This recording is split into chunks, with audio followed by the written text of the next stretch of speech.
армысыздар, құрметті достар. Бүгін менің қасымда Дастан ағамыз, Дастан Қалыбай ағамыз. Қош көрдік аға. Рахмет. Ассалаумағалейкум. Енді бұйырса 29 ақпан күні студент көке деген кино шығады жарыққа. Бүкіл Қазақстанның кинотеатрынан көріңіздер, құрметті достар. Енді аға, енді кино туралы бір ауыз айтып өтсеңіз. Студент көке деген фильм не деп айтамын енді? Комедия болғанда жай ғана комедия емес, адамға үлкен ой салатын, адамды кәдімгідей ойландырып қоятын, бүгінгі қоғамда өкінішке орай қоғамда бар мәселе көтеріледі.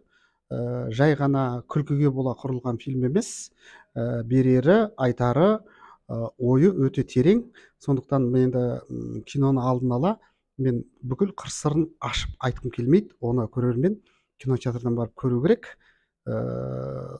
Жай ғана комедия емес, трагикомедия. Жақсы аға, ютубқа салып, телеграмға салып, толық нұсқасын осыны көріңіздер деп, сондай жандарға не айтасыз? Енді не айтамын, оларға мен бәрібір де жақсы сөз айтпаймын. Олар өздері де біледі, жаман нәрсемен айналысып жүргендерін. Не деймін, енді ол дұрыс емес нәрсе ғой. Біреудің несібесіне қол сұғу, біреудің қаражатын ұрлаумен тең. Енді ол дұрыс емес. Сондаймен айналысып жүргендер болса, күнәға батпаңыздар, қойыңыздар. Енді аға, сіз үшін топ 5 актер, Дастан ағамыз үшін? Енді табан астынан қойылған сұраққа топ 5-ке аяқ асты айту қиын болады. Өйткені неше түрлі мықты актерлар бар ғой бізде. Өте көп актерлар. Қазір мысалы, енді Асанәлі Әшімов ағамыз, атамыз, ол кісі жарайды, қазір енді зейнеттік жаста. Ол кісіні есептемей тұра тұрайық. Өйткені ол кісіні қосатын болсаң, топ 5-тің 1-ші, 2-ші, 3-ші, 4-ші, 5-шісінде де сол кісі болуы мүмкін. Қалғандарына мүмкіндік беріп көрейік деген сияқты. Досқан Жолжақсынов ағамыз әлі де кез келген рөлді сомдауға денсаулығы бар.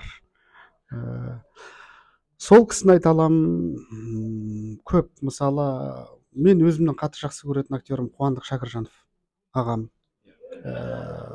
топтың ішінде.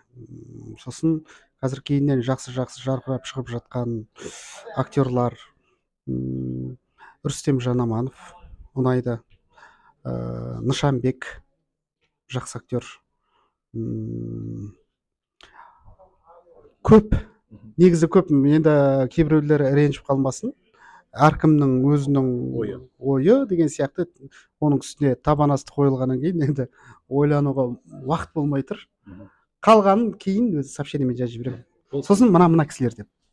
Тағы бір табан асты сұрақ. Дастан аға, сіз үшін енді жеке ойыңыз, әр адам жеке пікірі бар. Сіз үшін 5 үздік кино. Бірінші топ 5-ке кіретін студент көке, қалған 4-еу.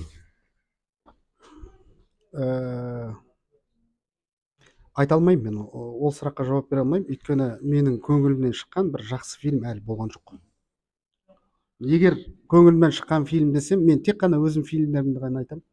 Ол біреу ойлауы мүмкін, ол өзінше тек қана өзінікін ғана мойындайды, қалғандарын мойындамайды деп. Жоқ, олай емес. Мысалы, осы коммерциялық бағытта, осы комедия жанрында мен ойлаймын, бірінші кезекте ол Күшік құда квартиранты, одан кейін Донор, ол екеуі де өзімнің фильмім.